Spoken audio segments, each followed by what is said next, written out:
இன்றைக்கு வாஸ்து நாளுங்க. வாஸ்துப்படி வீடு கட்டத் தொடங்குவதற்கு இன்றைய நாள் ரொம்ப அற்புதமாக இருக்குதுங்க. வாஸ்து நாளில் நாம் பூமி பூஜை போட்டு வாஸ்துப்படி வீடு கட்டத் தொடங்கினோம்னா எல்லா நன்மைகளும் நமக்கு சேரும். வீடு கட்டுறதுல தடங்கல்கள் வராது. அதே மாதிரி வீடு கட்டி முடித்த பிறகும் நல்ல நாளில் கிரகப்பிரவேசம் செய்து நல்ல விதத்தில் வாழ்ந்து காட்டவும் முடியும். அதனால தான் இன்றைய தினத்தில் பூமி பூஜை போட்டு வீடு கட்டத் தொடங்கிறது நல்லதுங்க. வாஸ்து புருஷன் நித்திரை விட்டு தாம்பூலம் தரிக்கக்கூடிய நேரம் இன்றைய தினம் காலை 11:16 11:52 வரைக்கும் வாஸ்து புருஷன் தாம்பூலம் தரிக்கக்கூடிய நேரம்ங்க. இந்த நேரத்தில் நாம் இன்றைக்கி வாஸ்து பூஜை செய்கிறது ரொம்ப ரொம்ப நல்லதுங்க. சிற்ப சாஸ்திரம் எனும் வாஸ்து சாஸ்திர நூலில் சில கலைகள் சில விஷயங்கள்லாம் சொல்லப்பட்டிருக்குங்க. பொதுவாக நாம் திதி என்ன நட்சத்திரம் என்ன அதெல்லாம் ஓரளவு தெரிஞ்சு வச்சுருக்குறோங்க. ஆனால் அந்த சிற்ப சாஸ்திர நூலில் என்ன சொல்லப்பட்டிருக்குன்னா யோகம் கரணம் இதெல்லாமே பார்க்கணுங்க. அந்த யோகம் கரணங்கள் ரொம்ப ரொம்ப முக்கியம். அதுவும் அந்த லேண்ட்லார்டு அதாவது வீட்டு ஓனர் யாரோ யார் பேரில் வீடு இருக்குதோ அவங்களுடைய நட்சத்திரம் ராசிக்கு தாராபலம் சந்திரபலம் உள்ள நாட்களில் தான் வீடு கட்டுறதுக்கு மரமெல்லாம் காட்டுக்குள்ளார போய் தேர்ந்தெடுக்கணும், தோட்டத்தில் போய் தேர்ந்தெடுக்கணும் அப்படின்னு அந்த நூலில் அதிகமாக சொல்லப்பட்டிருக்கு. அந்த யோகம் நரன் அதாவது கரணம் இதெல்லாமே கர்த்தாவுக்கு உகந்த நாட்கள். கர்த்தான்னா அந்த வீட்டு ஓனர்னு அர்த்தம், அந்த இடத்தோட ஓனர்னு அர்த்தம். அந்த கர்த்தாவுக்கு உகந்த நாளில் நாம் அவங்களுக்கு ராசியாக இருக்கிற நாளில் நாம் மரங்கள் எடுக்கணும். அந்த மாதிரியும் கூடி வரணும். அதே மாதிரி எந்தெந்த நாட்களில் எந்தெந்த இதெல்லாம் எடுக்கக்கூடாதுங்கிறது சொல்லப்பட்டிருக்குங்க. பொதுவாக இப்போல்லாம் நம்ம தயாராக வச்சுருக்கிற அந்த ரெடிமேடில் இருக்கக்கூடிய வாசக்கால் கதவு அதெல்லாம் கொண்டு வச்சிடுறோம். அது கூடாது.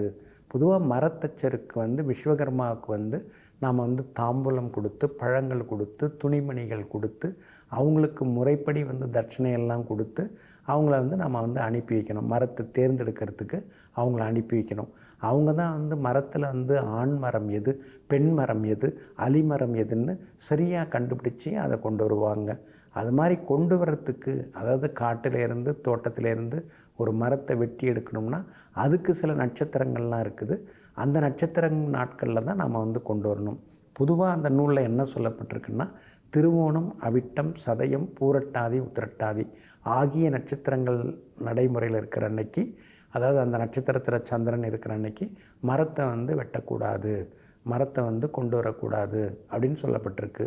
அதே மாதிரி பார்த்திங்கன்னா மகம் பூரம் உத்திரம் அஸ்தம் சித்திரை சுவாதி ஆகிய நட்சத்திரங்கள் நடைமுறையில் இருக்கும்போதும் அந்த நட்சத்திர நாட்கள்லேயும் நாம் மரத்தை இப்போ அதாவது பூமியிலேருந்து வெட்டக்கூடாது, அதை கொண்டு வரவும் கூடாது அப்படின்னு சொல்லப்பட்டிருக்கு.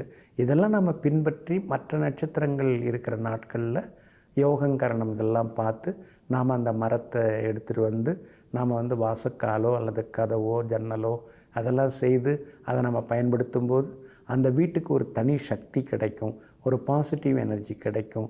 அந்த வீடு தலைமுறையாக வம்சமாக நமக்கு தங்கும். விற்கிற சூழ்நிலைகள் எல்லாமே வராதுங்க. அதனால் இதெல்லாம் அந்த நூலில் சொல்லப்பட்டிருக்கு. ஏன்னா வாஸ்து அப்படிங்கிறது கல் மண்ணிலேருந்து மரம்லேருந்து செடி கொடியிலேருந்து எல்லாமே அந்த காலத்தில் சொல்லப்பட்டிருக்கு.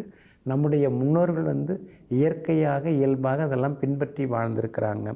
அதே மாதிரி சுக்கிரன் எந்த நட்சத்திரத்தில் இருக்கும்போது மரம் வெட்டக்கூடாது, சூரியன் எந்தெந்த நட்சத்திரங்கள் இருக்கும்போது மரம் வெட்டக்கூடாது அப்படின்லாம் அந்த சிற்ப சாஸ்திர நூலினும் மனையடி சாஸ்திர நூலில் சொல்லப்பட்டிருக்குங்க. அதனால் பழமையான நூல்களை எடுத்து பார்த்தோம்னா நமக்கு அரிதான சில விஷயங்கள்லாம் சொல்லப்பட்டிருக்கு. அதை நாம் பின்பற்றினோம்னா நம்முடைய வீடு கட்டுற வேலை சுலபமாகும். வீடு கட்டி முடித்து அதில் போய் உட்கார்ந்தாலும் ஆரோக்கியம் ஐஸ்வர்யம் ஆயுளோட நாம் பல்லாண்டு காலம் வாழ முடியுங்க. நெஞ்சிற்கினியவர்களே, கார்த்திகை சோமவாரமாகிய இன்றைய நாள் எல்லாம் வல்ல சிவபெருமானின் அனுகிரகத்தால் அதிர்ஷ்டகரமான நாளாக உங்களுக்கு அமையட்டும். மீண்டும் நாளை காலை சந்திப்போம். நன்றியுடன் உங்கள் ஜோதிட முனைவர் KP வித்யாதரன். வணக்கம்.